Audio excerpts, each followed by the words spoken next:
అండి, welcome to Dwaraka creations. Next part చూద్దాము. ఇది 11.5 మార్కింగ్ చేసుకున్నాం కదా, అదే 11.5 మనం 11.5 లో హాఫ్ మార్కింగ్ చేసుకోవాలి. 11.5 ని హాఫ్ మార్కింగ్ చేసుకొని హాఫ్ మార్కింగ్ కి ఇట్లా ఇక్కడ కూడా హాఫ్ మార్కింగ్ యాంకిల్ రౌండ్ కి ఇట్లా స్ట్రైట్ లైన్ తీసుకున్నాము. తర్వాత ఇక్కడ నుంచి యాంకిల్ రౌండ్ నుంచి ఈ క్రాస్ లెంత్ వరకు హాఫ్ మార్కింగ్ చేసుకొని ఇక్కడ నీ రౌండ్ మెజర్ చేస్తున్నాం.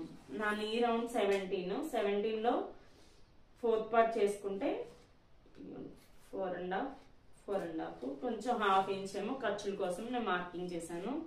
యాంకిల్ రౌండ్ 12 వచ్చింది. 12 డివైడెడ్ బై 4 అంటే 2 3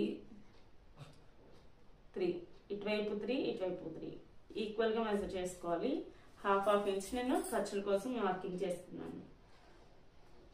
ఈ విధంగా కటింగ్ చేసేద్దాం. ఫ్రంట్ పార్ట్ కటింగ్ చూసాం కదండి. ఫ్రంట్ పార్ట్ ని బ్యాక్ పార్ట్ కోసం ఇట్లా ప్లేస్ చేసుకోవాలి.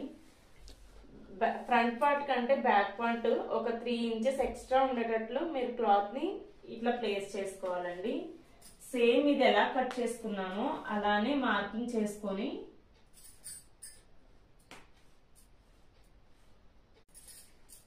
ఇటువైపు క్రాస్ కర్వ్ ఫ్రంట్ పార్ట్ కంటే బ్యాక్ పార్ట్ ఇక్కడ క్రాస్ లెంత్ దగ్గర నేను 2.5 ఎక్స్ట్రా తీసుకున్నానండి. ఎక్స్ట్రా తీసుకొని క్రాస్ కర్వ్ ఈ క్రాస్ కర్వ్ వరకు 2.5 ఇచ్చుకున్నాం కదా, ఇక్కడ నుంచి 1 ఇంచ్ ఇలా మార్కింగ్ ఎక్స్ట్రా మార్కింగ్ చేసుకొని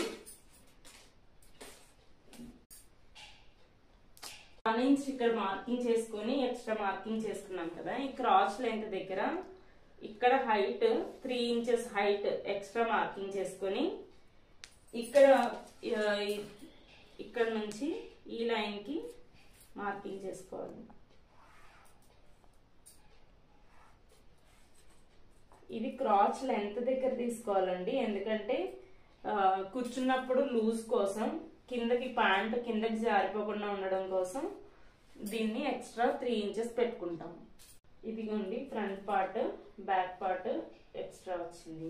పాకెట్ కోసం మిగిలిన క్లాత్ లో కట్ చేసుకున్నాం.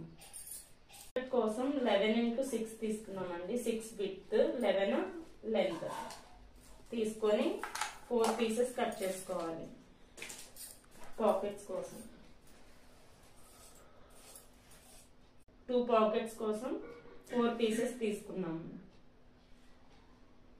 Straight cut pant cut